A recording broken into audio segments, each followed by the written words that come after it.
It's Ken Harbaugh with Against All Enemies on the Midas Touch Network. I'm a veteran. I did 9 years in the Navy as a pilot, and I am proud of my time in uniform. I joined to serve my country because, for all her faults, I believed America was worth fighting for, and still is. But one of the most heartbreaking aspects of Donald Trump's assault on our democracy and the complicity of the Republican Party he now dominates is how some of my fellow veterans have been fooled by the lies and the provocations from people who know better, like Josh Hawley and J.D. Vance. The endless propaganda from Fox News and elsewhere has convinced far too many that attacking our democracy is somehow defending it. A disproportionate number of the January 6th insurrectionists were veterans, and a new report from the University of Maryland's National Consortium for the Study of Terrorism contained this frightening and, for me, heartbreaking conclusion. Being affiliated with the U.S. military is the single strongest predictor of violent extremism in America. I can't think of anyone better to talk to about this than Mike Breen, an Army combat vet and frequent guest on this show.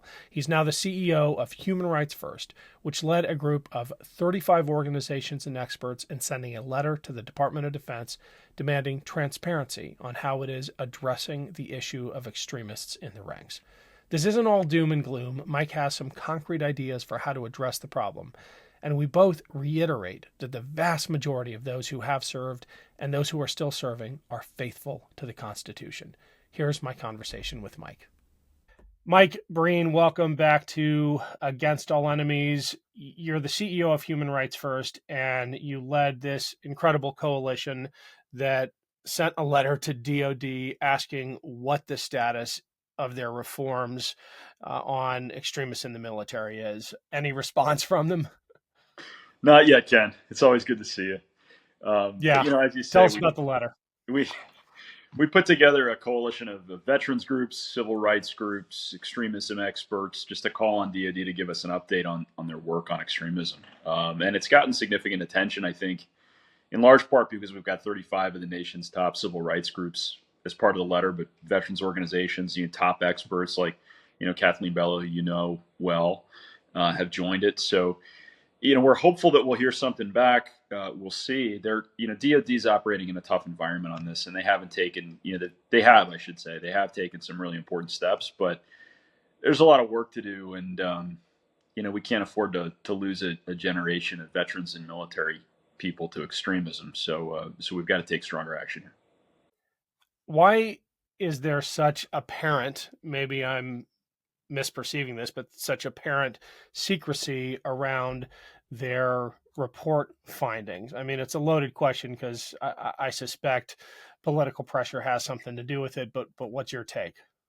Well, I'm reading between the lines here a little bit too. But I mean, look, in the immediate aftermath of January 6th, DoD took a series of steps to address extremism in the ranks. They did a lot of really good things really quickly.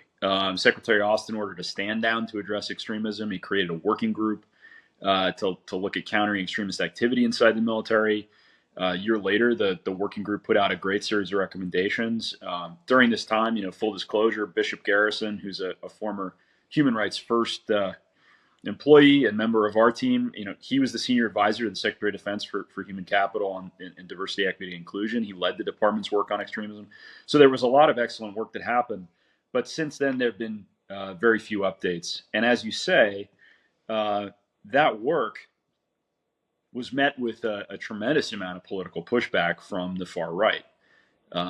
We heard this coincides directly with accusations of woke generals and military readiness being sacrificed at the altar of diversity and free speech being attacked in the ranks. And, we heard all kinds of things. Bishop was personally attacked pretty viciously himself. So this became a major political issue for the Department of Defense.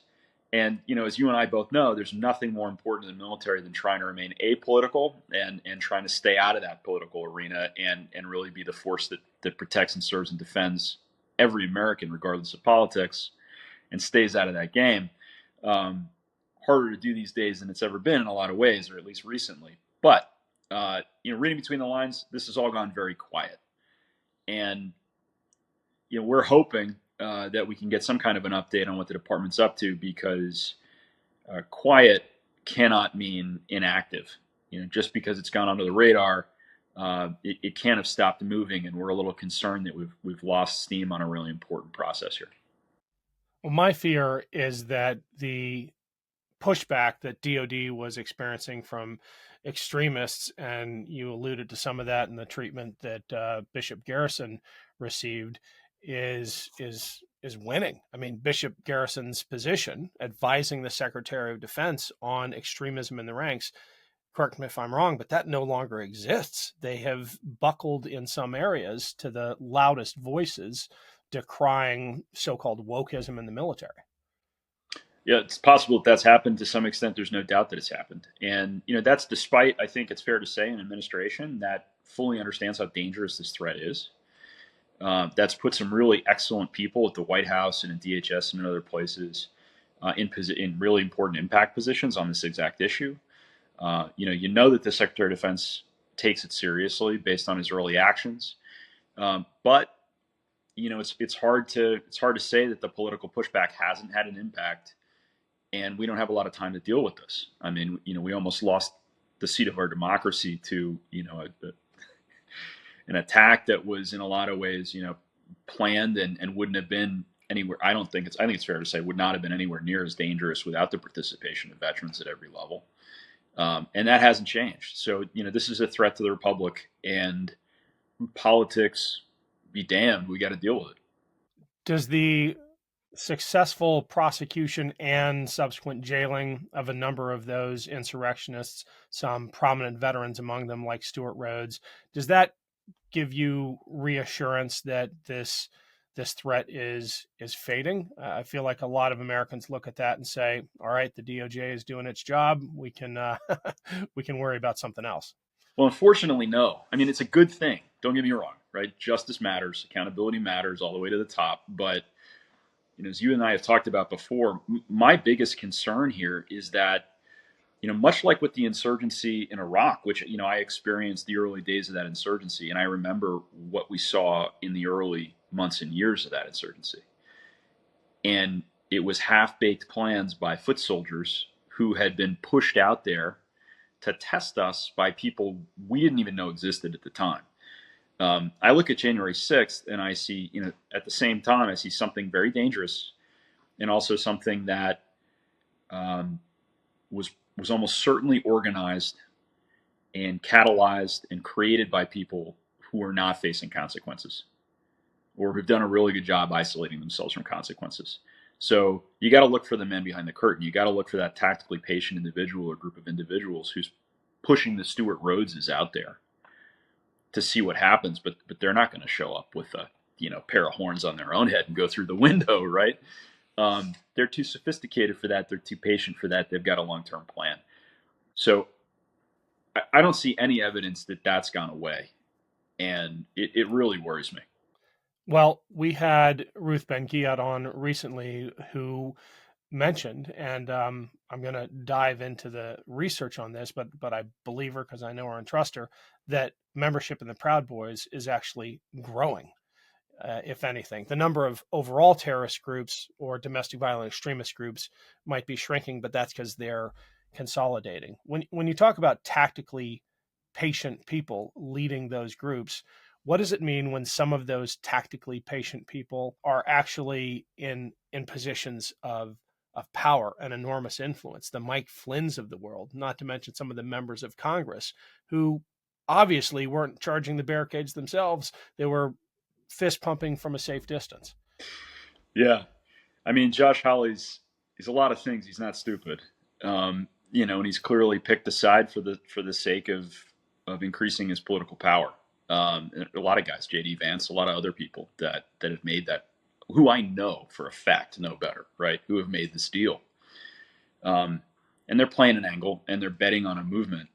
It is pretty classic for extremist movements around the world to essentially try to capture a political party. And it's pretty classic for politicians who have, no conscience to try to ride that wave. We see this all over the world. It's a very dangerous game to play. The monster you make a deal with can end up eating you. It's the oldest fairy tale in the world, right? But smart guys without backbones are making that deal left, right, and center, and we see that happening. And it can be extremely dangerous. Um, it lends legitimacy to a call to do something like storm the Capitol. It can put a lot of smoke in the air politically that makes it hard for organizations like the military, as we're talking about today, to do anything about it. And it also ensures that the movement gets stronger even when it loses. And this is the really hard part. You mentioned the Proud Boys recruiting going up. I hadn't seen that information, but it doesn't surprise me. They may not have done everything they wanted to do on Jan 6th.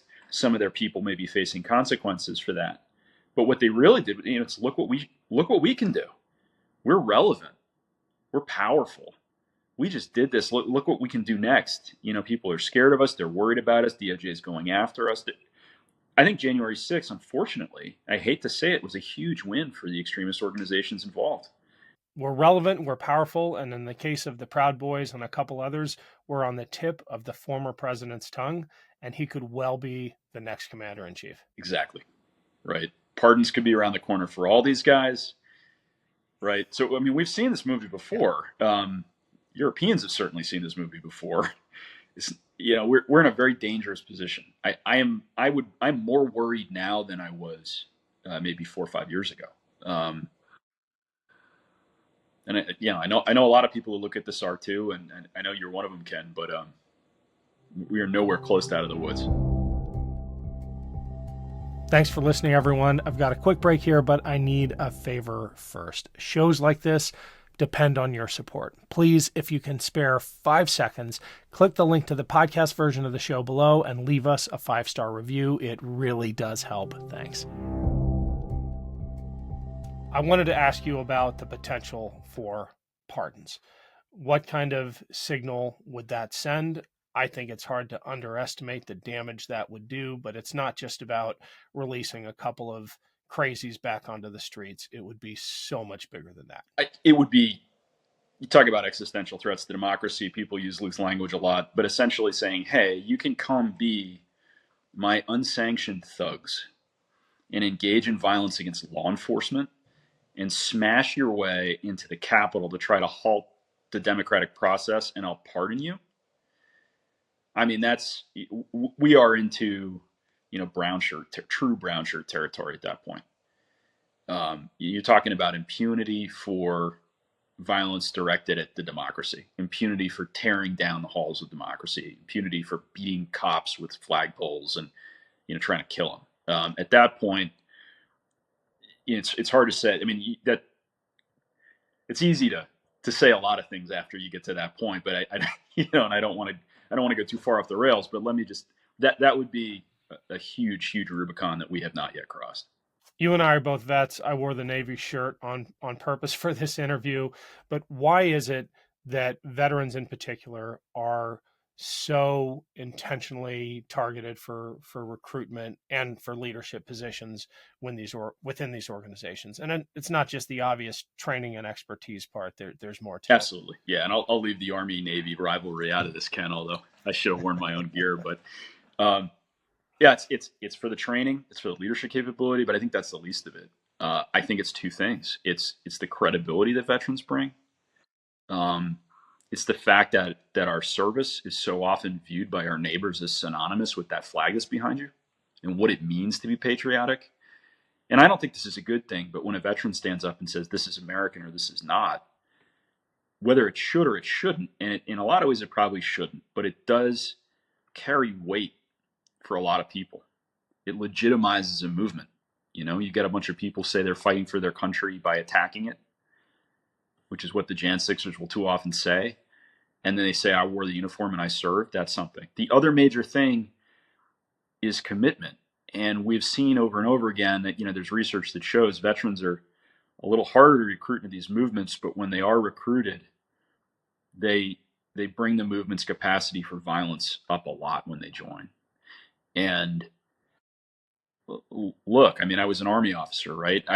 One of the things that meant to me in Iraq and Afghanistan was that I was prepared to do just about anything to protect my society as I saw it and my values, up to and including violence. Violence was my job. Organized violence on behalf of my society was my job.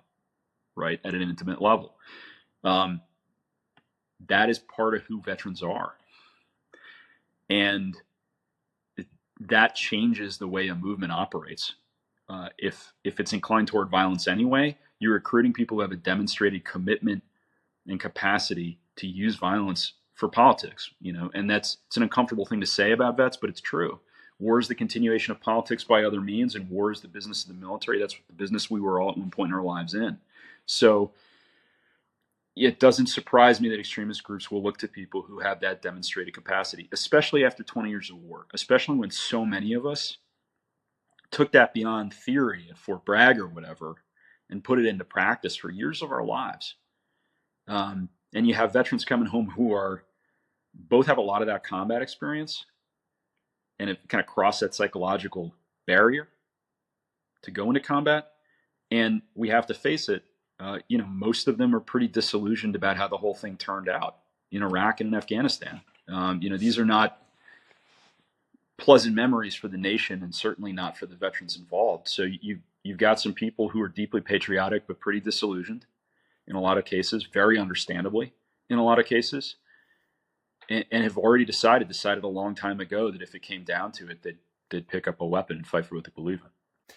To be clear, we're talking about a small minority of veterans, but it doesn't take many. And that's what we're worried about. We're both worried on behalf of the country and worried about our brothers and sisters in arms who are being drawn into these awful organizations. There was this really frightening conclusion in a recent report by START, the University of Maryland's study of terrorism and responses to terrorism. And I believe they may have joined your organization, Human Rights First, in the letter. In any case, I know you work very closely with them. And they concluded that being affiliated with the U.S. military is the single strongest predictor of violent extremism in America. That really shocked me. Shocks me too. And it, to be honest, it hurts, right? I love the people I serve with. And to be clear, this is not about who they vote for or what they believe or what they want to say.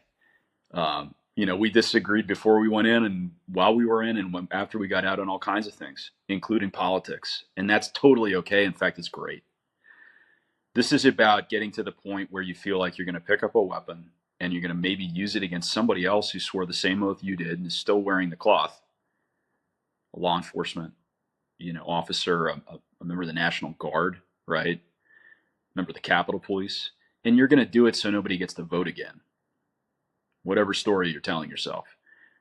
And the real tragedy to that is I think, I can't get inside the head of somebody who makes that decision. I'm sure there's a lot of racism involved in bigotry in a lot of cases. I'm sure a lot of these guys know exactly what they're doing. But I'm also sure that a lot of them, bought a story that they were deliberately sold and really, do what they do believing that they're trying to save the country. And that to me is just so perverse and so sad. What are the top recommendations you would like to see implemented coming out of DOD?